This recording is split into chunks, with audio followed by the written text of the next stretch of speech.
Dialogue میں آپ کو خوشامدید کہتے ہیں۔ عید کے بعد تحریک انصاف نے حکومت مخالف تحریک چلانے کا اعلان کیا ہے، بلکہ عید کے تینوں دن اڈیالہ کے باہر احتجاج ہوگا۔ اس کے ساتھ ساتھ تحریک انصاف کے اندرونی اختلافات میں بھی شدت آ گئی ہے۔ عید کے بعد تحریک انصاف میں فارورڈ بلاک بننے اور علی امین گڈا پور کو وزارت اعلیٰ سے ہٹانے کی باتیں ہو رہی ہیں۔ دوسری جانب گرینڈ اپوزیشن الائنس میں بھی کھٹائی نظر آ رہی ہے۔ علی امین گڈا پور کی جانب سے مولانا فضل الرحمان پر طنز و تنقید کا سلسلہ تو جاری ہے ہی، اور اس پر شاہد حقان عباسی نے بھی کہا ہے کہ اپوزیشن الائنس وقت کی ضرورت ہے، مگر پی ٹی آئی میں سنجیدگی نظر نہیں آ رہی۔ ان کا ہر لیڈر مختلف بات کر رہا ہے۔ گرینڈ اپوزیشن الائنس کے مستقبل، پی ٹی آئی کے اندرونی اختلافات اور گنڈا پور کی وزارت اعلیٰ سے متعلق بھی آج کے پروگرام میں ہم بات کریں گے، لیکن اس کے علاوہ نون لیگ اور پیپلز پارٹی کے دریائے سندھ سے کینالز نکالنے کے معاملے پر اختلافات میں بھی شدت آ گئی ہے۔ پیپلز پارٹی اور نون لیگ کے درمیان نیا اختلاف ہے ایکنک کمیٹی کے اجلاس میں سامنے آیا، کیونکہ اس اجلاس میں سکھر حیدرآباد موٹر وے کے بجائے لاہور ساہیوال موٹر وے کی منظوری دی گئی، اور اس پر پیپلز پارٹی کے سعید غنی نے سخت اعتراض کیا۔ ملکی معیشت کی بات کریں تو پاکستان کو آئی ایم ایف سے نئی قسط اور موسمیاتی تبدیلیوں کے پیکج کی مد میں بھی رقم جلد ملنے کی امید ہے۔ سوال یہ ہے کہ اس رقم کے حصول کے لیے ہمیں کون سی نئی شرائط تسلیم کرنا ہوں گی۔ ٹیکس ہدف 15,270 ارب ہو گیا ہے، لیکن یہ ہدف ہم کہاں سے پورا کریں گے؟ یہ جاننا بھی خاصا اہم ہوگا، کیونکہ حکومت کاربن لیوی، پیٹرول لیوی اور زراعت پر ٹیکس لگا کے یہ رقم حاصل کرنا چاہے گی، لیکن یہ منصوبے کامیاب ہوں گے یا نہیں، یہ تو آنے والا وقت ہی بتائے گا۔ دوسری طرف عوامی پریشر کے بعد حکومت سولر کی نئی پالیسی سے پیچھے تو ہٹ گئی ہے، لیکن دیکھنا یہ ہے کہ اس پالیسی پر نظر ثانی ہوگی یا حکومت چند دن بعد 1-2 روپے کے فرق سے یہی پالیسی دوبارہ لگانے کی کوشش کرے گی۔ ان تمام تر موضوعات پر بات کریں گے۔ سب سے پہلے میرے ساتھ موجود ہوں گے ماہر معاشیات ہیں، اور بہت ضروری ہے کہ اس وقت جو ہماری معیشت کی صورتحال ہے اور جتنے اچھے انڈیکیٹرز آ رہے ہیں ان سب پر ہم بات کریں ڈاکٹر حفیظ پاشا صاحب سے۔ بہت شکریہ سر آپ کے وقت کا۔ سر، آئی ایم ایف کے ساتھ ایک معاہدہ طے پا گیا ہے، اور اس سے بھی بڑھ کر آئی ایم ایف سے موسمیاتی تبدیلیوں پر بھی ایک اور قرض ملنے جا رہا ہے۔ آپ کو لگتا ہے کہ کیا ہم موسمیاتی تبدیلیوں سے نمٹنے کے لیے تیار ہیں، اور یہ جو قرض ملے گا ہم بہت ہی ایفیشنٹ طریقے سے خرچ کر پائیں گے؟ کیونکہ ہے تو یہ قرض ہی، یہ تو نہیں ہوگا کہ اس سے پہلے جو ہو چکا 24 بار پیکج کے ساتھ وہی ہو اور قرض بڑھتا جائے۔ بسم اللہ الرحمن الرحیم۔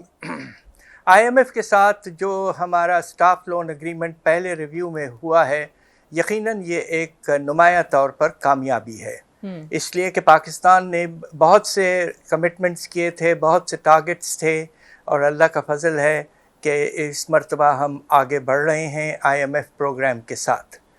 اب سوال یہ پیدا ہوتا ہے کہ یہ جو نیا فیسلٹی کی بات ہو رہی ہے، خاص طور پہ کلائمیٹ چینج کے بارے میں، اس میں یہ اس پہ منحصر ہوگا کہ پاکستان نے کیا آلریڈی بہت سے ایسے کلائمیٹ چینج کو مینیج کرنے کے لیے اور ریزیلینس کو پروموٹ کرنے کے لیے کیا پاکستان نے ایک پورٹ فولیو آف پروجیکٹس بنا لیا ہے۔ اس میں نہ صرف فیڈرل گورنمنٹ بلکہ پروونشل گورنمنٹس کی ضرورت ہوگی، اس لیے کہ جو پیسہ آئے گا وہ پروجیکٹائز ہوگا، اور اس کو خرچ کرنے کے لیے ہمارے پاس ریڈی میڈ اور ویل ڈیزائنڈ پروجیکٹس ہونے چاہیے، اور اگر ایسے ہوں گے تو انشاءاللہ آگے بڑھ پائیں گے، اور اس سے آنے والے سالوں میں کچھ فائدہ ہو سکتا ہے۔ بالکل ٹھیک۔ اچھا سر، سٹاف لیول معاہدے کے بعد آئی ایم ایف نے ہمیں یہ بھی بتا دیا ہے کہ ہمارا جو اگلا ٹیکس ٹارگٹ ہے وہ 15,270 ارب ہوگا۔ ہم 12,000 ٹیکس کلیکٹ نہیں کر پائے، تو یہ جو 300 ارب مزید اضافی ہیں یہ کیسے پورا ہوگا؟ یہ بھی ایک بہت اہم سوال ہے، اس لیے کہ اس کو حاصل کرنے کے لیے اس سال کا تو آپ نے دیکھا ہوگا کہ ٹارگٹ کو تقریباً 13,000 ارب سے کم کر کے تقریباً 12,400 ارب کے لگ بھگ لے کر آ گئے تھے، جو کہ بہت ریزنیبل ہے۔ آئی ایم ایف اس مرتبہ میں سمجھتا ہوں بڑی سنجیدگی اور پاکستان کے ساتھ ایک خیال کر کے انہوں نے یہ ساری باتیں کی ہیں۔ اب سوال یہ پیدا ہوتا ہے کہ کیا ہم 12,400 ارب اس سال کا کر پائیں گے؟ میرا خیال یہ کہ یہ بھی غیر ممکن ہے، اس لیے کہ اب ہمارے پاس جو شارٹ فال پہلے تقریباً 9 مہینے میں ہو چکا ہے وہ 700 ارب سے بھی زیادہ ہے، تو یعنی کہ ہم آلریڈی 12,200 کے لگ بھگ پہنچ چکے ہیں، اور آنے والے مہینوں میں اور اس میں گراوٹ آ سکتی ہے. میرا اپنا اندازہ یہ ہے کہ ہم مشکل سے 11,900 یا 800 ارب کر پائیں گے. بالکل اس ٹھیک ہے. لحاظ سے اگر آپ 15,000 ارب کا ٹارگٹ دیکھیں گے تو یقیناً آپ کو 25 سے 30% اضافہ دکھانا پڑے گا. وہ اس لیے بہت مشکل ہو چکا ہے کہ اس سال آپ دیکھیے کہ افراط زر کی رفتار بہت کم ہے، جو اچھی بات ہے، مگر ریونیوز کے لحاظ سے اضافے میں کمی ہوتی ہے. اور دوسری طرف آپ کا شرح نمو جو ہے وہ بھی بہت کم ہے. ان دونوں کو ملا لیں تو اگلے سال مشکل سے یہ 8 یا 9% ہو سکے گا. ہو سکتا ہے انشاءاللہ کچھ بڑھ کے ڈبل ڈیجٹ پہ آ جائے، 10-11%. مگر 25 سے 30% حاصل کرنے کے لیے 14 سے 15% ایڈیشنل ریونیوز آپ کو مختلف ٹیکس میجرز، ریفارمز وغیرہ کے ذریعے لانا پڑے گا. تو یعنی کہ یہ بات واضح ہو چکی ہے کہ اگلے سال کا بجٹ بہت بہت سخت ہوگا. اور یہ بھی سر حکومت پہلے ہی بتا چکی ہے کہ IMF بجٹ کے اوپر ہمیں ڈکٹیٹ تو کرے گا ہی. زراعت ہو گیا، کاربن لیوی ہو گئی، پیٹرول ہو گیا، ٹیکس، پانی مہنگا ہو جائے گا. کوئی اور بھی ایسے معاملات ہیں جس پر ہمیں ٹف ٹائم مل سکتا ہے؟ جی، بات دراصل یہ ہے کہ آپ نے ایک بہت بڑا کیٹیگری ہے جس کو ہم تاجر کہتے ہیں، وہ تاجر دوست اسکیم، جس پہ اس سال ٹارگٹ صرف 50 ارب کا تھا، وہ بھی نہیں میٹ کر پائیں. تو اگلے سال جو ریئل مارکیٹ ٹیسٹ ہوگا اور سیاسی جسے کہتے ہیں ایک لحاظ سے طاقت کا ٹیسٹ ہوگا کہ کیا پاکستان کی حکومت جو ہے وہ بڑے بڑے تاجروں سے ٹیکس حاصل کر پائے گی یا نہیں. اور ساتھ ساتھ پروونشل گورنمنٹس کے پاس یہ ایک بہت بڑا ٹیسٹ ہوگا کہ کیا وہ بڑے بڑے زمینداروں سے کچھ ٹیکس حاصل کر پائیں گے. اب میں اگر آپ اجازت دیں تو کہوں کہ یہ واقعی بہت اہم مارکیٹ ٹیسٹ ہوگا ہماری حکومت کی ٹیکسیبل ٹیکس ریزنگ کیپیسٹی کا. بالکل صحیح. اچھا سر، حکومت نے یہ کہا تھا کہ جناب ہم پیٹرولیم مصنوعات کی قیمتوں میں کمی نہیں کر رہے کیونکہ ہمیں بجلی کی فی یونٹ پرائس میں کمی کرنی ہے، لیکن ابھی فی الحال انتظار کرنے کا کہا جا رہا ہے. آپ کو لگتا ہے حقیقت میں کچھ فی یونٹ بجلی کی قیمت میں فی الحال تو 1 روپے کمی ہوئی ہے، کچھ مزید کرنے کی صلاحیت یا اجازت ہے حکومت کو؟ اس وقت تو میرے نہیں خیال ہے کہ کوئی ایسی بات ہے. اور IMF نے اپنے اسٹاف لون اگریمنٹ کے پریس نوٹ میں ہی کہہ دیا ہے کہ پاکستان کو بہت سے سخت اقدامات لینے ہیں، خاص طور پہ بجلی کی چوری اور بجلی کے بارے میں یہ کہ جو کیپٹیو پاور کا مسئلہ ہے اس کو ریزالو کرنا، IPP سے فردر بات کرنا. تو یہ سب کرنے کے بعد ہی جب واضح طور پر کیپیسٹی چارجز کی نمایاں طور پر کمی نظر آ جائے گی تو پھر شاید ہم ایک واضح طور پر نرخ جو ہے بجلی کے کم کر پائیں گے. اور دوسری جانب سر، چینی کی اس وقت مارکیٹ کی قیمت 200 روپے ہو چکی ہے.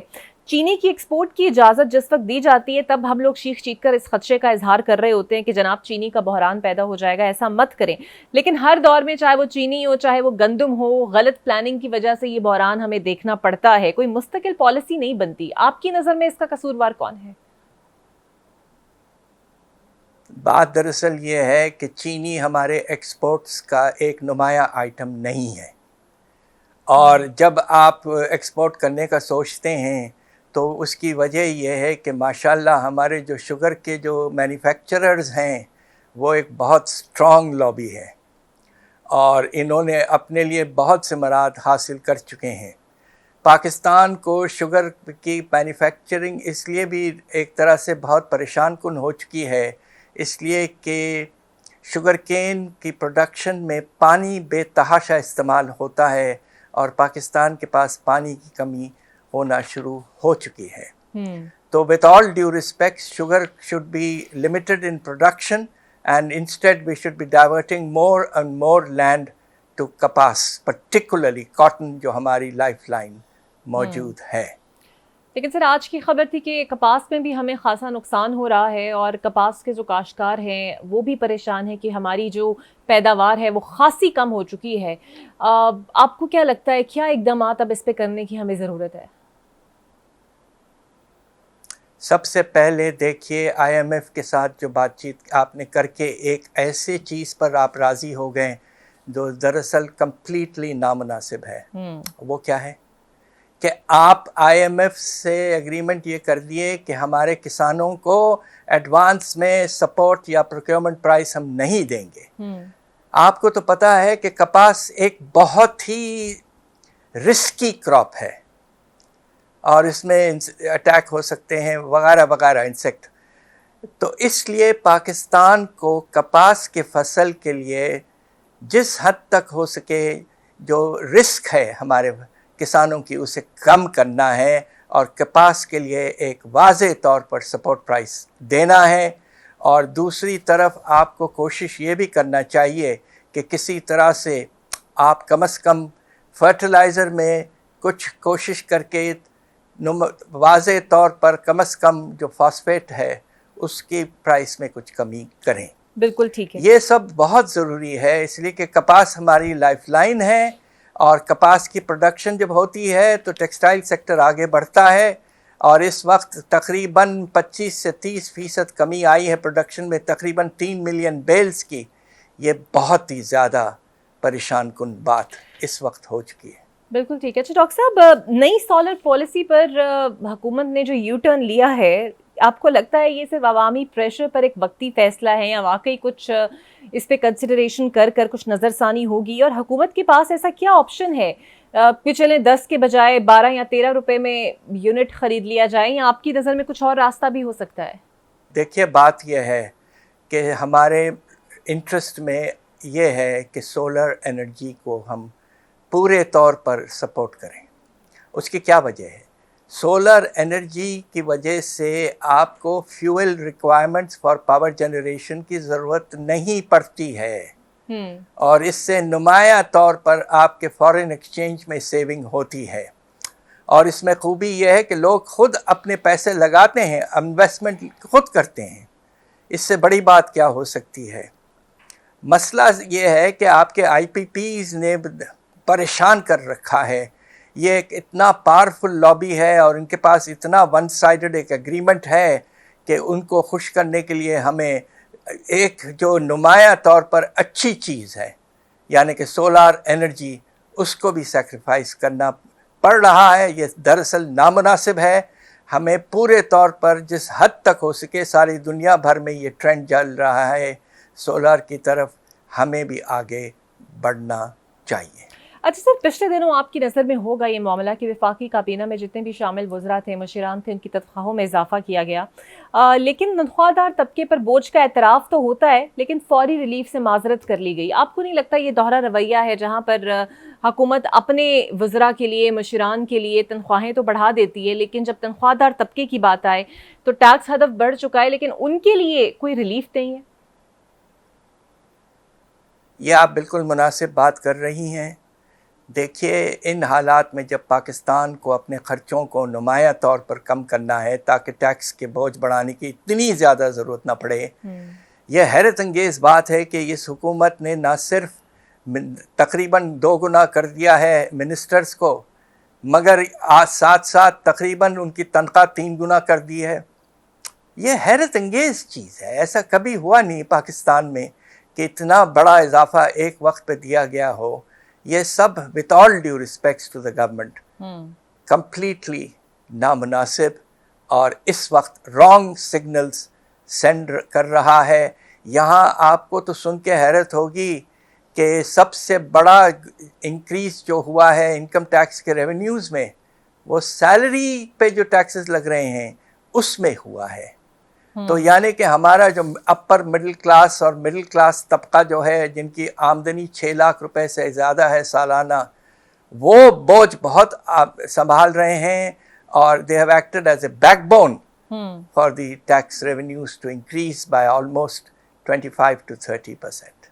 بالکل ٹھیک ہے. اچھا سر، دوسری جانب ہم یہ بھی دیکھتے ہیں کہ ہماری حکومت بار بار ایک بات کا اظہار کرتی ہے کہ جناب اب اشاریے بہتر ہیں، IMF is happy، اور اسی لیے اب جو ہماری ڈائریکشن ہے معیشت کے حوالے سے وہ درست سمت میں ہے، اور بار بار اس کا اظہار بھی کیا جاتا ہے. آپ کی نظر میں آپ کو لگتا ہے تمام فیصلے اور جو ڈائریکشن کی اگر بات ہوتی ہے تو وہ ہم بالکل درست سمت میں ہیں؟ دیکھیے again with all due respects, ایک حد سے زیادہ رجحان جو ہے وہ جسے ہم کہتے ہیں اسٹیبلائزیشن، یقیناً فارن ایکسچینج کی اسٹیبلائزیشن، ریزروز کی ضرورت ہے، مگر ساتھ ساتھ آپ کو کچھ حد تک اضافے کے بارے میں بھی سوچنا چاہیے۔ ہمارے معاشی حالات پچھلے 4-5 سال سے شرح نمو 2.5 سے 3% ہی رہا ہے، جو کہ صرف پاپولیشن کے اضافے کے ساتھ ملتا جلتا ہے، کوئی نیٹ انکریز نہیں ہے ریئل پر کیپٹا انکم میں۔ اور ساتھ ساتھ میں یہ کہتا چلوں کہ آپ کو سن کے یہ حیرت ہوگی کہ ہمارے پاپولیشن سینسس نے جو ابھی ریزلٹس آئے ہیں، جس کے جو 2023 میں ہوا تھا، اور ڈیجیٹل سینسس جس میں ہمارا پاکستان بیورو آف اسٹیٹسٹکس نے بہترین کام کیا ہے، انہوں نے یہ بتایا ہے کہ پاکستان میں بے روزگاری کا پیمانہ 22%، 22%، تاریخ میں ایسا کبھی نہیں ہوا۔ 4-5 سال پہلے یہ 6.5% تھا، اب یہ بڑھ کر ریکارڈ خدا نخواستہ 22% تک جا چکا ہے۔ دوسری طرف آپ یہ دیکھیے کہ غربت کا جو لیول ہے وہ بھی ایک لحاظ سے بلند لیول پر خدا نخواستہ جا چکا ہے، 44%، یعنی کہ پاکستان کے 11 سے 12 کروڑ لوگ غربت کے لکیر کے نیچے جا چکے ہیں۔ اس کے بارے میں سوچنا بہت ضروری ہے، بہت ضروری ہے۔ اور ایک اور بات کہتا چلوں کہ پاکستان کے جو ہمارے نوجوان ہیں ان کا تقریباً 34% کچھ نہیں کر رہے ہیں، جسے ہم انگریزی میں آئیڈل کہتے ہیں۔ یہ بھی ایک بہت ہی انفارچونیٹ سچویشن ہے کہ کسی کی ملک میں اگر آپ کو ڈائنامزم، انرجی، انتھوزیازم دیکھنا ہے تو وہ نوجوانوں میں ہوتا ہے، اور ہمارے تقریباً 34% نوجوان بیچارے کچھ نہیں کر رہے ہیں۔ تو یہ سارے اعداد شمار خدا کے لیے ہماری حکومت دیکھے اور اپروپریٹ اسٹریٹجی بنانے کی کوشش کرے، اور یہ کہ تنخواہیں بڑھائیں اپنے منسٹرز کی، یہ with all due respects again یہ نامناسب ہے۔ بالکل صحیح، بہت شکریہ آپ کا۔ ڈاکٹر حفیظ پاشا صاحب موجود تھے۔ ویری پرٹیننٹ تھاٹ کہ جب آپ اپنے وزراء اور کابینہ کے اندر مشران کی اور وزراء کی تنخواہیں بڑھاتے ہیں تو ایک بار تنخواہ دار طبقے کو بھی دیکھ لیں، کیونکہ سب سے زیادہ آسان ٹارگٹ حکومت کے لیے وہی ہوتا ہے۔ ایک بریک لیتے ہیں، بریک کے بعد آپ سے ملتے ہیں۔ ویلکم بیک، اور اب میرے ساتھ موجود ہوں گی پاکستان تحریک انصاف کی رہنما شندانہ گلزار صاحبہ۔ بہت شکریہ شندانہ آپ کے وقت کا۔ ویسے تو آپ لوگوں نے اعلان کیا ہوا ہے عید کے بعد ایک تحریک کا، لیکن فی الحال پارٹی میں سب کو متحد رکھ کے چلانا بڑا مشکل ہو رہا ہے، فارورڈ بلاک کی باتیں ہو رہی ہیں، حقیقت کیا ہے؟ ہم 100 لوگ نکلے، 1000 نکلے، کروڑ نکلے، وہ ہمارا ہیڈ ایک ہے، ہم نکل کے دکھائیں۔ اور اندرونی لڑائی، اندرونی نان لڑائی، اٹ ہارڈلی میٹرز۔ آج ہم سب نے صبح سے بیرسٹر سیف کی جو غیر ذمہ دارانہ باتیں کی ہیں، انہوں نے کاٹلنگ کے بارے میں، ڈاکٹر امجد جو اس علاقے کے ایم پی ہیں انہوں نے بھی ان کو صحیح بینڈ بجا دیا ہے۔ یہ یاد رکھیں، یہ زرداری یا نواز شریف کی پارٹی نہیں ہے کہ ہم کسی کے چمچے ماریں گے، ہم صاف ستھری بات کریں گے۔ اگر بیرسٹر سیف کہتا ہے کہ وہ صوبائی حکومت کا سپوکس پرسن ہے، اگر وہ کہتا ہے وہ اس کو عمران خان نے لگایا، تو پھر وہ بات بھی عمران خان والی کرے گا۔ So let me be very, very clear. We're all on the same page when it comes to Pakistan. We're all on the same page when it comes to terrorism. And we're all on the same page when it comes to Imran Khan. تو جب آپ لوگ ایک دوسرے کی band بجاتے رہیں گے تو آپ کیسے ایکسپیکٹ کر سکتی ہیں کہ ایک بڑی اسٹرانگ تحریک آپ لوگ لیڈ کریں گے عید کے بعد؟ کیونکہ شیر افضل مروت صاحب کی شکایت کے بعد فیصل چودھری صاحب کو بھی سلمان اکرم راجہ سے شکایت ہے، اور لگتا ایسے ہے کہ وہ شاید پی ٹی آئی کے کوئی نئے مہاراجا ہیں، کیونکہ بیرسٹر گوہر صاحب تو ہوتے ہوئے بھی نہ ہونے کے برابر نظر آتے ہیں۔ اگر وہ چاہتے ہیں کہ وہ خان کے لیگل یا فلانے سپوکس پرسنز ہیں، ٹھیک ہے، ان کو ٹیمپرری لے کے آئے ہوں گے، بٹ ان کی کوئی پارٹی میں اس وقت نہیں ہے پوزیشن۔ بیرسٹر گوہر کی ہے، سلمان اکرم راجہ کی ہے، وہ غلط ہے، صحیح ہے، وہ خان کے ثوابدید ہے۔ اس وقت شیر افضل خان جو میرے بھائیوں کا سب کو پتہ ہے، میں ان کو اکثر ڈیفینڈ کرتی ہوں، ٹی وی پہ بھی، میڈیا پہ بھی، سوشل میڈیا پہ، میرا ان سے ایک بھائی بہنوں والا تعلق ہے اور انشاءاللہ ہمیشہ رہے گا۔ ان کو پارٹی خان صاحب نے یہ کہا، ریکویسٹ کی کہ پارٹی ڈسپلن کو آپ نے فالو کرنا ہوگا۔